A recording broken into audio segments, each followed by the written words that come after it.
Olá, tudo bem? Eu sou Vinícius Alves, estou aqui com o Dr. Walter e a gente está voltando com o projeto Vida de Advogados. Hoje a gente vai fazer aqui uma entrevista com o Dr. Walter, mais uma conversa para vocês conhecerem melhor ele e a gente dá sequência a esse nosso projeto e aos poucos a gente vai falando um pouquinho mais sobre o projeto também, tá bom? Apresentado, Dr. Walter, tudo bem? Tudo tranquilo. Tenham todos um bom dia, boa tarde, boa noite. Esse projeto, teve início no ano passado, demos uma parada, estamos a retornar. Dr. Vinícius, grande amigo, e muita honra em estar aqui e contar um pouco, sobre mim, da minha carreira, algo que eu gosto, para que possa, talvez, um pouco inspirar ou não, nos erros que nós cometemos, que na vida a gente não comete muitos erros e acertos, E nós vamos aprender mais com nossos erros do que com nossos acertos. Mas então eu estou aqui à disposição, estou Vinícius, para responder na medida do possível e a gente seguir com esse nosso projeto Vida de Advogado Cast. Isso aí. Então vamos lá, falando um pouquinho sobre o direito e a advocacia. O direito é a sua primeira formação? Não, a minha primeira formação é educação física. Eu fiz licenciatura plena em educação física, me formei em 1987. A princípio eu ia fazer direito, que seria em 1983. Mas daí, como eu gostava muito de jogar futebol, e eu joguei futebol nas categorias chamadas de base dos clubes do Rio de Janeiro, eu estudei para direito, para fazer direito em 1983, só que eu tinha um jogo, que era lá em Brasília, e eu estava instado a ser escalado para esse jogo. Só que eu tinha também a prova, e eu tinha que estar no local, no caso do futebol, e também para fazer a prova. Bom, resumindo, eu fiz a prova, eram 4 dias, chamado 6 de Rio, antigamente. E daí fiz a primeira, segunda, terceira e na quarta prova, que era justamente o dia do jogo. Bom, aí eu marquei as questões da forma que sabe? E, claro que não passei, e também não fui escalado para trocar. Esse que foi o pior. Esse que foi o pior. Deixou a prova de lado e também não conseguiu jogar, Então, algo interessante, que sua primeira formação não é o direito. Não. Acho que isso acontece bastante. Pelo menos eu conheço bastante pessoas que, antes de se formar em direito, antes de ser advogado, deixou uma formação, muitas das vezes, como professor. E a sua educação física, em 83. Aí, 83, 84, 85, 86 e colei grau em 87. 87. E chegou a ser professor? Fui professor, atuei quase 12 anos, Hoje ainda não sou inscrito ainda na categoria profissional também da educação física, além da OAB, aos advogados do Brasil, mas a minha atuação hoje profissional é no direito, mas que, como eu sou professor, sou mentor, especificamente do direito imobiliário, é claro que sempre contextualizado com o processo civil, porque eu também não vejo qualquer ramo do direito sem ter um contexto do processo. Sim, com certeza. Seja ele processo civil ou processo penal. Bom, e a minha formação ajudou porque na educação física ela foi licenciatura plena, então foi eminentemente a didática e que me ajuda para transmitir algum conhecimento, algum conteúdo do direito, né, que eu aprendi até aqui, e me ajuda nessa licenciatura plena que eu fiz na educação física. Então, na verdade, o que eu entendo é que nada é por acaso. E nada se perde também, né, numa formação. Exatamente. Saindo da educação física, como que o senhor chegou no direito? Já que era uma vontade anterior, o senhor acabou deixando de lado, mas depois acabou... Na verdade, não era nem vontade mesmo. A vontade é ser jogador de futebol, gostava de fazer atividade física. Aliás, eu também não gostava de fazer atividade física. Eu gostava de jogar futebol, que é uma atividade física. Mas depende de um condicionamento físico também, entre outras habilidades, né, a ter uma aptidão física para o desporto, no caso do futebol. Mas a minha mãe, saudosa mãe, que também era advogada, né, ela sempre fomentava que eu fizesse direito. Eu falei, não, eu não quero fazer direito, eu não gosto. Isso, garoto, né?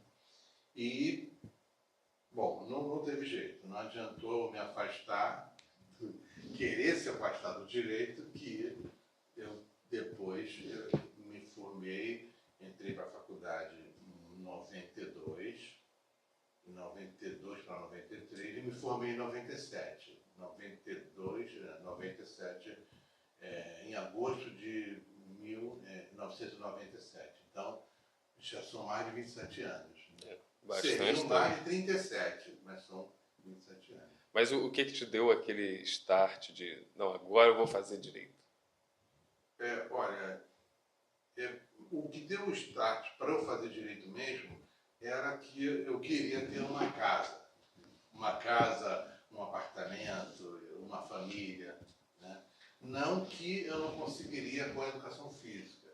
É muito relativo. Né? Mas eu entendia que eu poderia não ter a idade, né? Com a idade, fora o etarismo, né? Que eu combato até hoje, que hoje eu sou 60 a mais.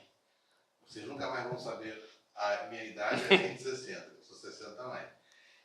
Mas em relação à própria atividade da educação física, do que eu fazia como personal trainer, né? Não existia personal trainer naquele tempo, mas porque o que veio a questão do personal trainer? É que era, nos Estados Unidos, o professor de educação física ele não trabalha em academia, ele faz um curso e depois uma certificação pelo governo dos Estados Unidos para ser personal trainer. E eu tinha alunos que iam para os Estados Unidos, queriam que eu fosse personal trainer, entendeu? Deles. Aí eu comecei a fazer essa questão do personal trainer, que depois passou a ser mais divulgado a questão de ser personal trainer. Mas, especificamente, foi concomitante. Eu atuava dando aula de educação física e estudando direito. Né? Tanto é que eu fiquei praticamente 2 anos sem dormir direito, porque era difícil, nós não tínhamos o digital como tem hoje, nós tínhamos que ir para a biblioteca, né?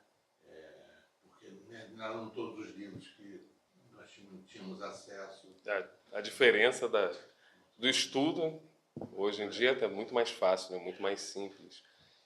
Saindo da faculdade, como foi essa transição entre a parte teórica e a parte prática do direito, da advocacia? Então, aí o que acontecia? Durante a graduação, o que eu entendia? O direito, a advocacia em si, não o direito, a advocacia, ela é eminentemente prática, ou seja, todo o conhecimento adquirido, né, na dogmática, com os meus estudos, né, livros, professores, na graduação, eu tinha que traduzir isso para a prática. Né?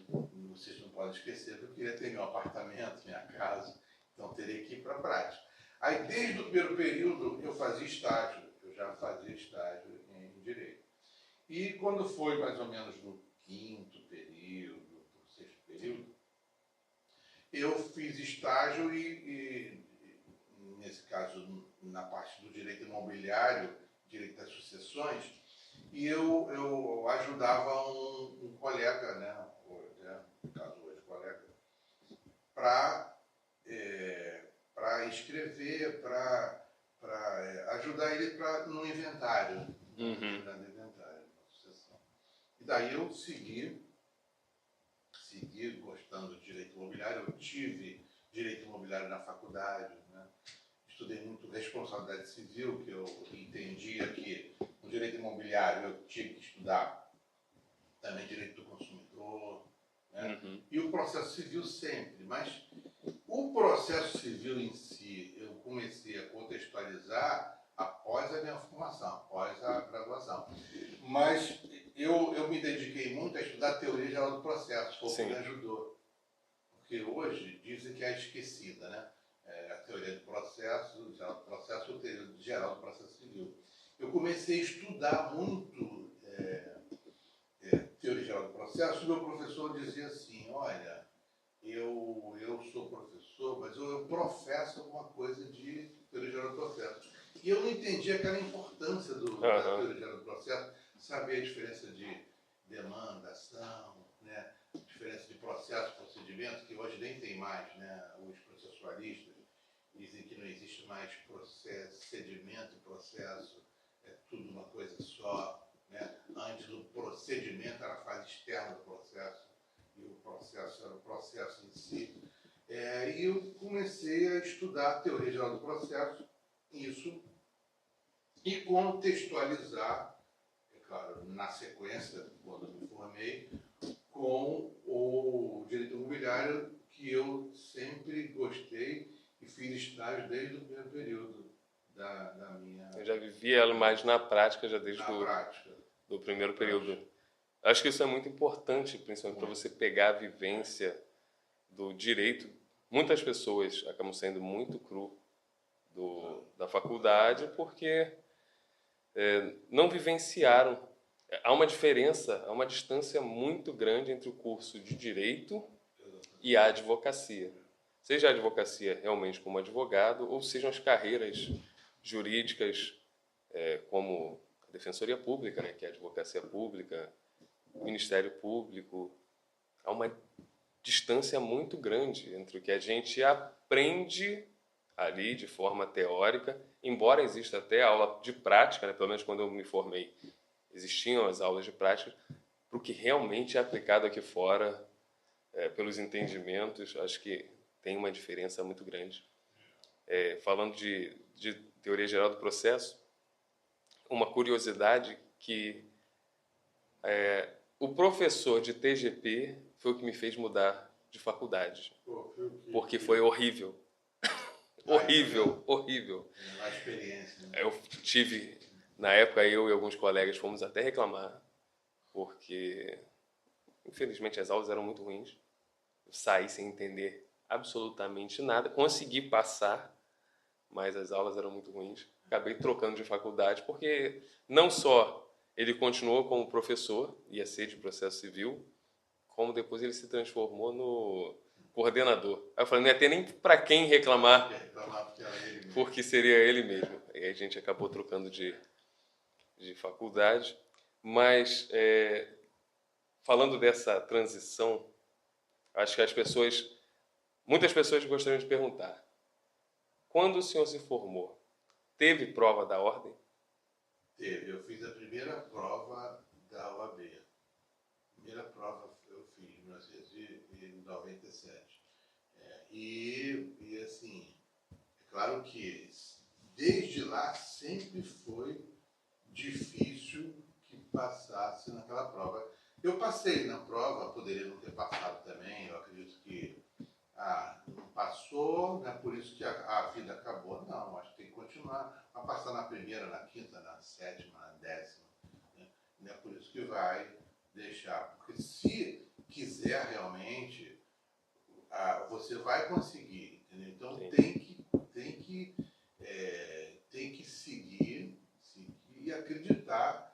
vai conseguir. Nunca foi fácil para ninguém. No meu caso, apesar de ter advogados e advogados na família, né, ter juristas na família, mas eu sempre quis seguir a minha carreira solo. Aliás, tive inspirações, sim. O meu tio Carlinho, em São Paulo, ele inspirava porque o que ele fazia é o que eu entendo que a advocacia real mesmo deveria seguir. O que ele fazia? Ele fazia o que ninguém fazia.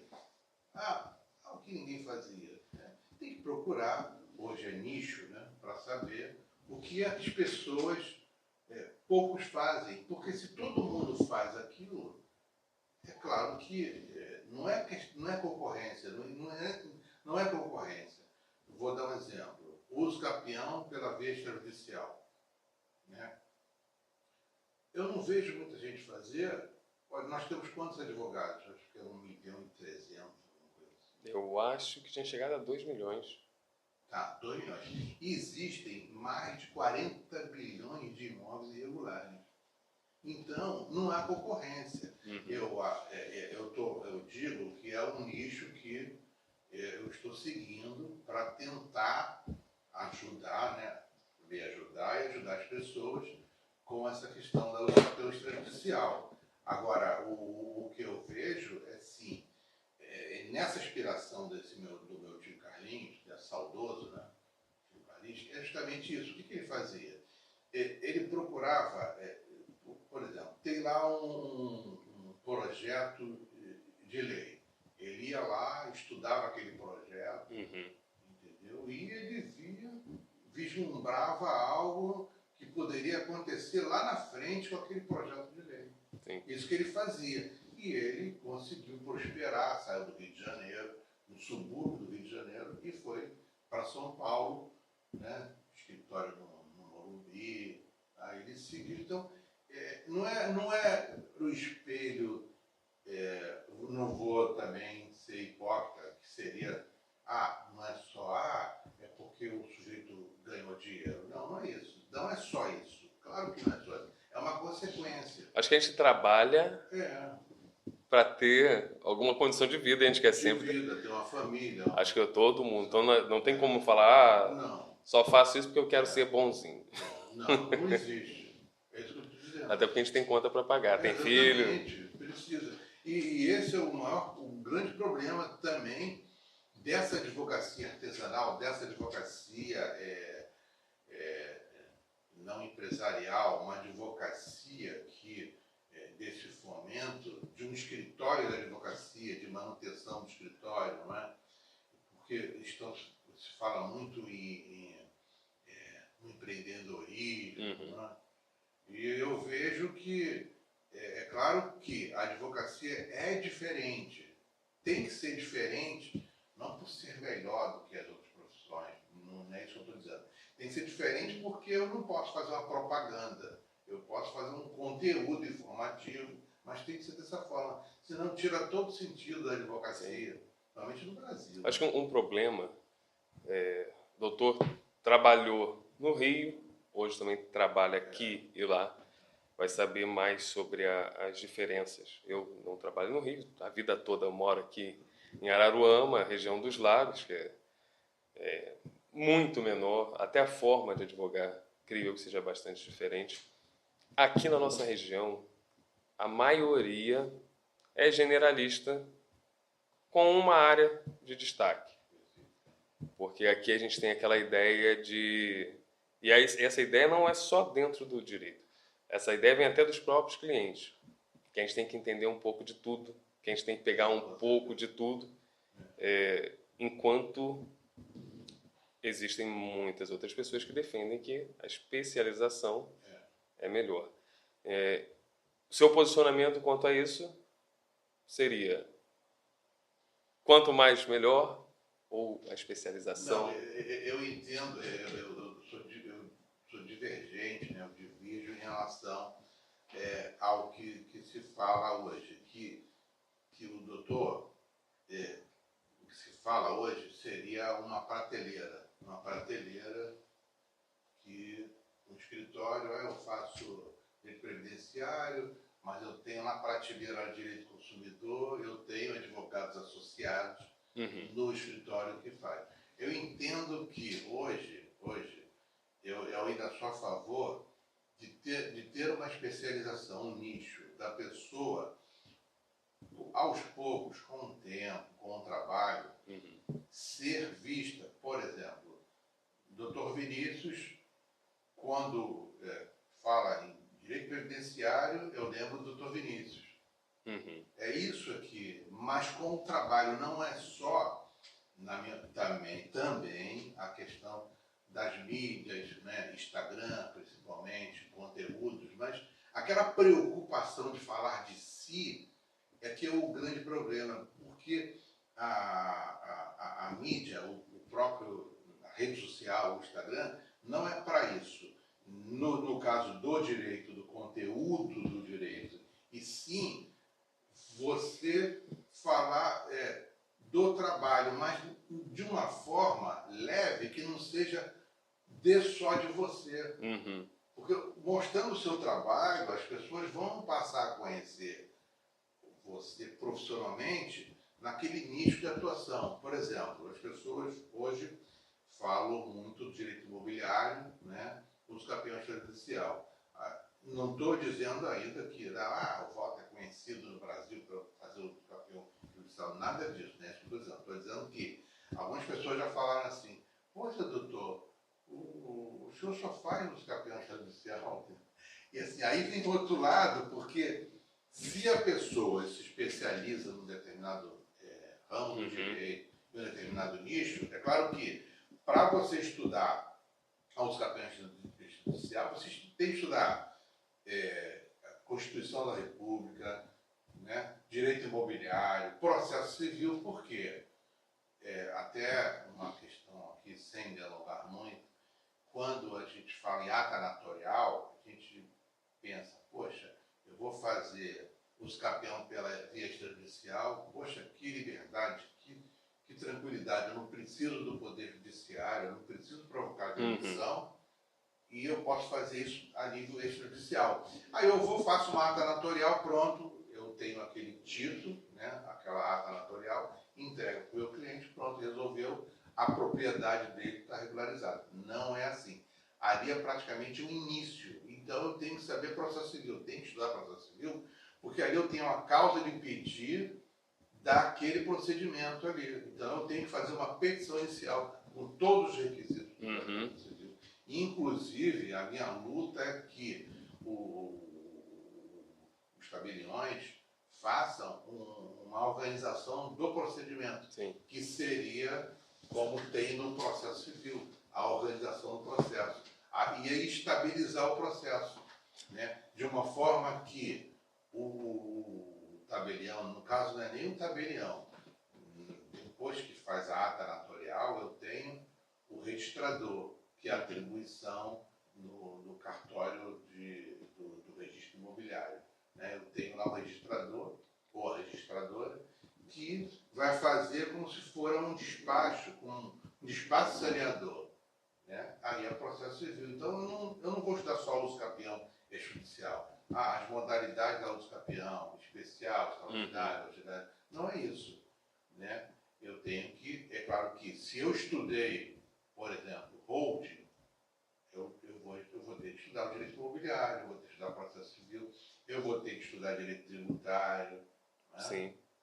Mas o nicho é que o destinatário de tudo isso, de todo esse esforço de nós na advocacia, é realmente em prol quê? Da sociedade, daquela pessoa, para que o direito, para que a advocacia seja, eu digo sempre, de excelência, no sentido de empregar o melhor possível de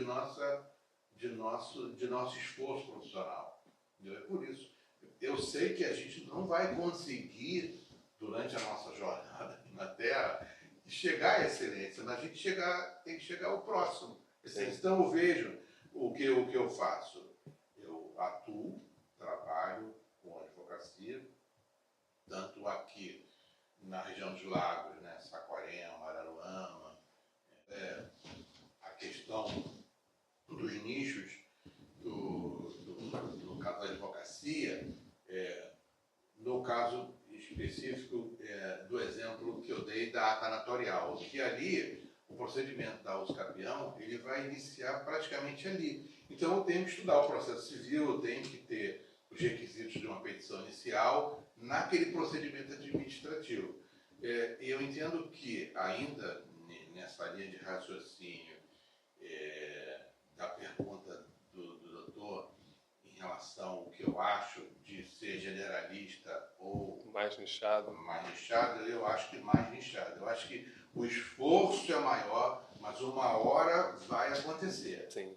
Uma hora vai acontecer. O que eu acho é o seguinte, se pegar um ponto dentro do direito, igual a uso capião extrajudicial, ou vamos dizer até a judicial, elas são parecidas, mas tem algumas divergências até pela forma procedimental delas. Mas dentro daquilo ali você vai englobar tanto direito, tantas outras áreas do direito, que você acaba tendo que parar muito tempo para estudar tudo aquilo. Ou você vai ter um conhecimento muito superficial. Eu acho que as pessoas não têm capacidade nem tempo de conseguir desempenhar da melhor forma possível tantas áreas. Somente o tempo. Óbvio que o básico do consumidor, o doutor pega, eu pego, a gente vai fazer porque é o básico, é aquela coisa, vamos dizer, o feijão com arroz. Algumas coisas de direito civil, a gente vai pegar, é o feijão com arroz, é o dia a dia, a gente consegue fazer sem precisar se aprofundar tanto. Mas é óbvio, se a gente for entrar muito nisso, algumas questões mais complicadas, a gente não vai ter o conhecimento necessário para isso tudo, né? Realmente, você ter um nicho de atuação, é igual, o meu maior hoje é previdenciarista e trabalhista. Queria muito conseguir falar, hoje só trabalho com previdenciário. Consigo manter meu escritório, consigo manter minha vida muito bem só com previdenciário, a ponto de não precisar pegar outras áreas. Mas, infelizmente, cidades pequenas, às vezes a gente não tem aquele fluxo que a gente gostaria. E até mesmo existe um problema aqui, que é o seguinte, como eu estava falando da questão da sociedade. O cliente vem aqui.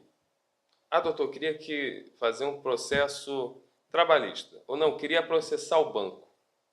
Estão me cobrando uns juros abusivos. Se não pegar aquele cliente para fazer, às vezes ele vai ter um problema previdenciário depois, não vai te procurar, porque, o doutor Vinícius não quis pegar o meu processo contra o banco, também não vou dar esse processo previdenciário. Então, há essa dificuldade aqui, creio que na maioria das cidades pequenas, para poder realmente entender que cada um trabalharia com uma área. Mas, certamente, essa questão de ter um nicho, uma especialização, um foco, você desenvolve muito melhor a sua atuação, né? O direito em si. Hoje, como tem sido a sua rotina de advogado? Com o que o doutor tem trabalhado? Olha, da advocacia são mais pareceres, né?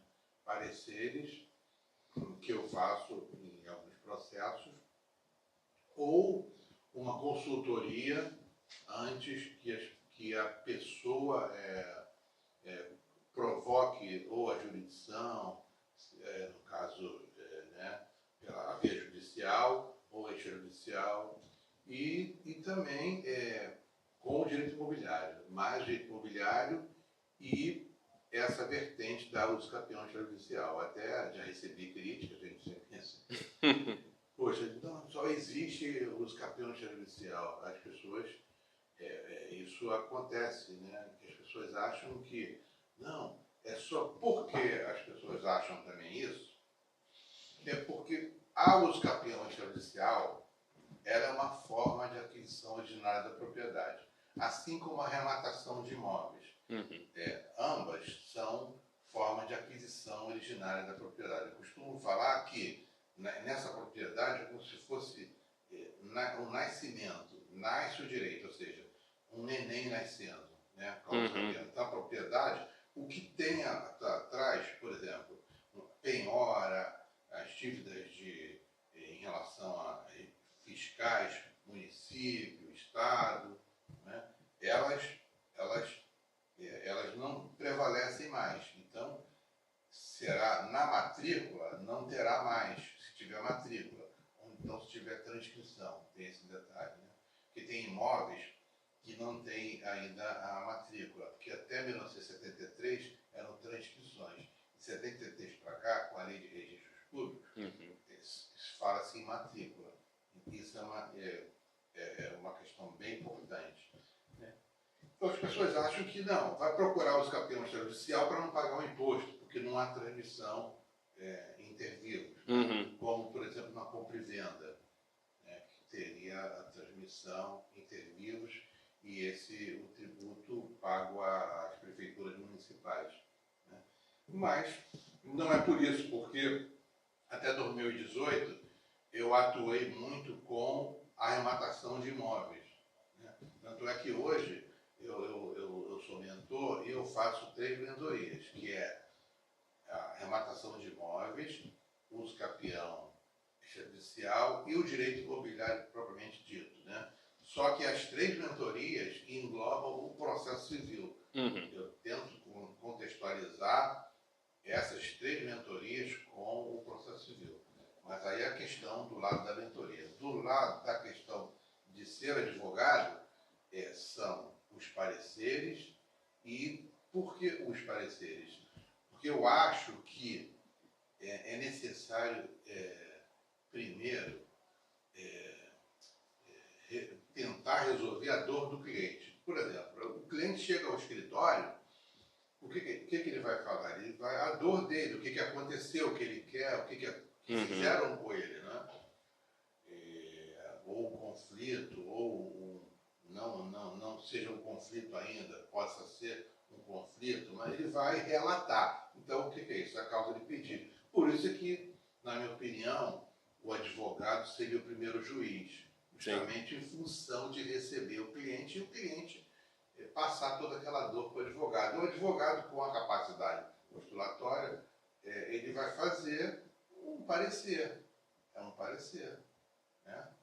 E o que eu hoje faço mais é isso. E advogo com direito imobiliário, como eu falei, responsabilidade civil, mas é mais mesmo, 90% é o direito imobiliário. E o senhor falou sobre mentoria. O que seria essa mentoria? A mentoria, eu vi que os colegas advogados tinham certa dificuldade, como o doutor falou, o doutor Vinícius falou, da questão prática, e que as pessoas, né, nós saímos da universidade sem ter a prática, né, o pragmatismo que exige a advocacia.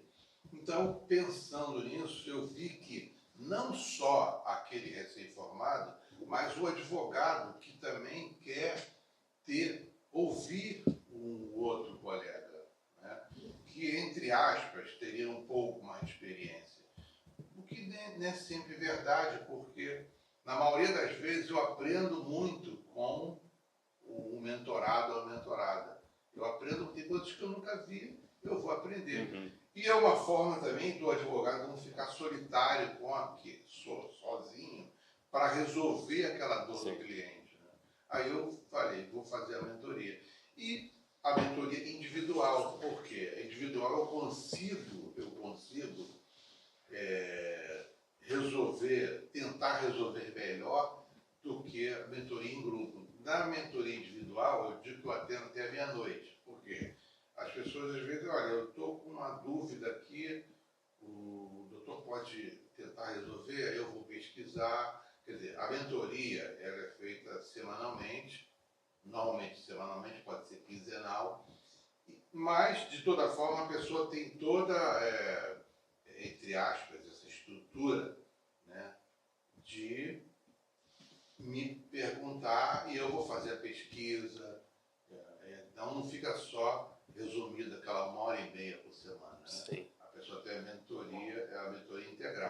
por isso que eu não posso, como eu faço essa mentoria, a mentoria eu que faço, não tenho uma equipe, sou eu, então eu procuro fazer de poucas pessoas.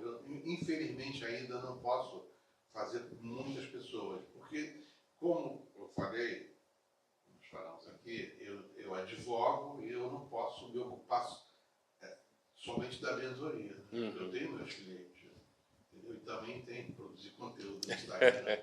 Tenho um podcast, que é uma forma também de tentar inspirar, né, as pessoas para poder produzir, no caso, um podcast, algo que a pessoa queira fazer para tentar compartilhar um pouco da sua vida. Sim. No caso, é a vida de advogado. Você falou da questão de produção de conteúdo. Vou fazer uma pergunta, uma colocação aqui que pode dar um pouco de problema. Se não quiser, não responda. Não.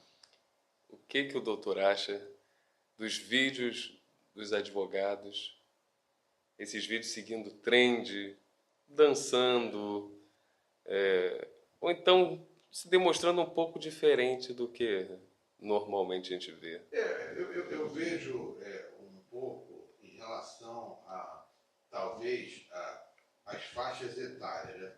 Digo, sem etarismo, né? Porque o etarismo não é só em relação aos 60 a mais, e sim em relação à idade, né? Porque eu posso ter um etarismo em relação ao jovem, né? O 60 a mais, aquela pessoa é muito jovem, não tem experiência, também é a forma de etarismo, não é isso. Mas é uma forma que eu vejo, o TikTok, é uma forma de produzir conteúdo também, né? Eu não faço, mas eu vejo juristas que 60 a mais, que eles fazem, assim, eu vejo, pessoas que estão no TikTok e fazem os conteúdos, né? Eu acredito que as mídias, elas interrompem o próprio aprendizado, às vezes, porque tem conteúdos que eu não posso fazer um conteúdo com um tempo de 15 segundos. Hoje o Instagram é 1 minuto e 20, 1 minuto e 20 segundos. Né? Tem pessoas que fazem 1 minuto, eu criei um quadro, minutos do processo civil, minutos do direito, pensando o direito em 1 minuto, pensando o direito em 1 minuto. Isso foi na pandemia. Eu falei, como é que vai pensar o direito em 1 minuto? Né?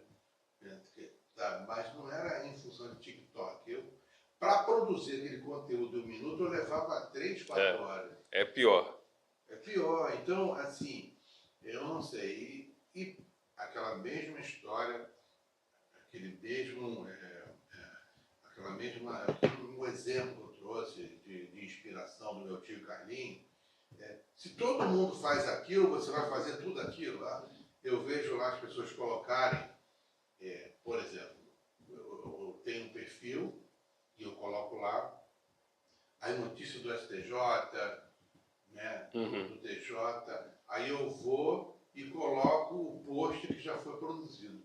Eu acho que na mídia, no digital, você tem que ser a mesma coisa que você é na vida real. Porque o digital também é vida real. O digital é o direito digital. Então, o direito digital, ele compõe o ordenamento jurídico, né? Porque antes era a internet. Hoje não. É o digital. O digital são temas do direito digital. Então, o direito digital incorporou para o mundo jurídico, para o ordenamento jurídico, o qual eu procuro estudar um pouquinho, que me ajuda a estudar o ordenamento jurídico.